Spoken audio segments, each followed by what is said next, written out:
Part 9. The Army on the March.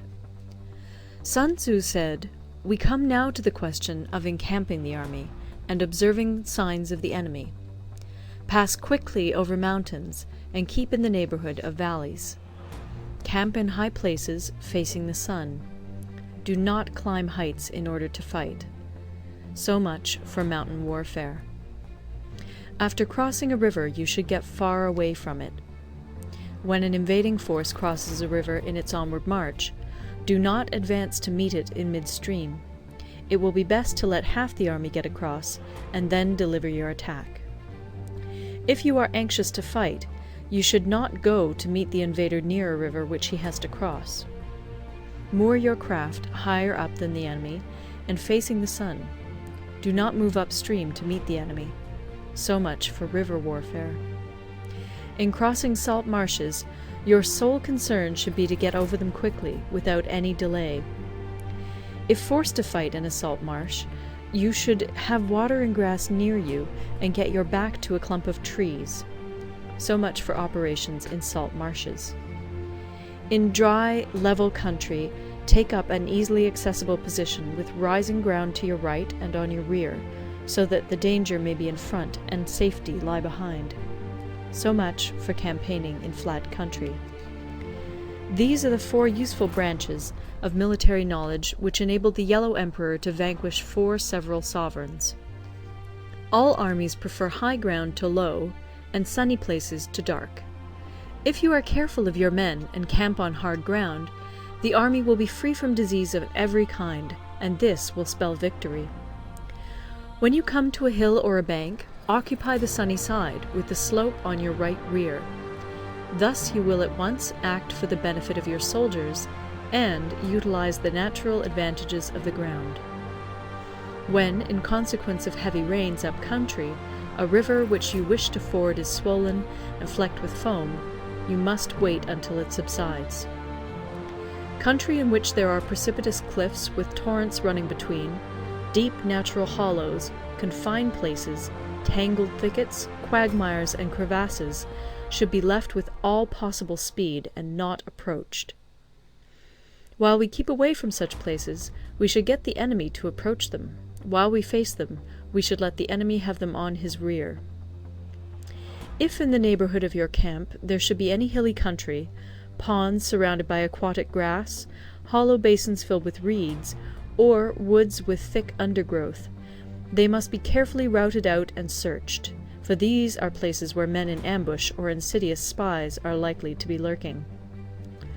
When the enemy is close at hand and remains quiet, he is relying on the natural strength of his position.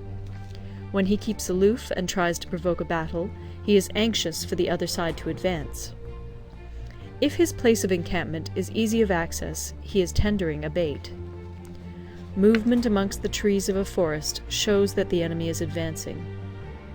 The appearance of a number of screens in the midst of thick grass means that the enemy wants to make us suspicious. The rising of birds in their flight is the sign of an ambuscade. Startled beasts indicate that a sudden attack is coming.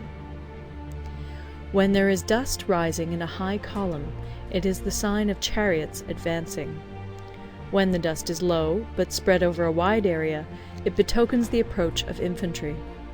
When it branches out in different directions, it shows that parties have been sent to collect firewood.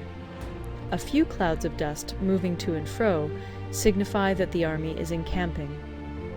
Humble words and increased preparations are signs that the enemy is about to advance. Violent language and driving forward as if to the attack are signs that he will retreat. When the light chariots come out first and take up a position on the wings, it is a sign that the enemy is forming for battle. Peace proposals unaccompanied by a sworn covenant indicate a plot. When there is much running about and the soldiers fall into rank, it means that the critical moment has come.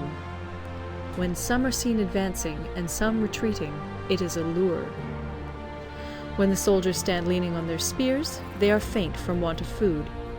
If those who are sent to draw water begin by drinking themselves, the army is suffering from thirst. If the enemy sees an advantage to be gained and makes no effort to secure it, the soldiers are exhausted. If birds gather on any spot, it is unoccupied. Clamour by night betokens nervousness.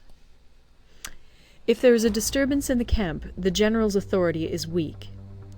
If the banners and flags are shifted about, sedition is afoot. If the officers are angry, it means that the men are weary. When an army feeds its horses with grain and kills its cattle for food, and when the men do not hang their cooking pots over the campfires, showing that they will not return to their tents, you may know that they are determined to fight to the death. The sight of men whispering together in small knots, or speaking in subdued tones, points to disaffection amongst the rank and file. Too frequent rewards signify that the enemy is at the end of his resources. Too many punishments betray a condition of dire distress. To begin by bluster, but afterwards to take fright at the enemy's numbers, shows a supreme lack of intelligence. When envoys are sent with compliments in their mouths, it is a sign that the enemy wishes for a truce. If the enemy's troops march up angrily and remain facing ours for a long time without either joining battle or taking themselves off again, the situation is one that demands great vigilance and circumspection. If our troops are no more in number than the enemy, that is amply sufficient. It only means that no direct attack can be made. What we can do is simply to concentrate all our available strength, keep a close watch on the enemy, and obtain reinforcements. He who exercises no forethought, but makes light of his opponents, is sure to be captured by them. If soldiers are punished before they have grown attached to you, they will not prove submissive. And, unless submissive, they will be practically useless. If, when the soldiers have become attached to you, punishments are not enforced, they will still be useless. Therefore, soldiers must be treated in the first instance with humanity, but kept under control by means of iron discipline. This is a certain road to victory. If, in training soldiers, commands are habitually enforced, the army will be well disciplined. If not, its discipline will be bad.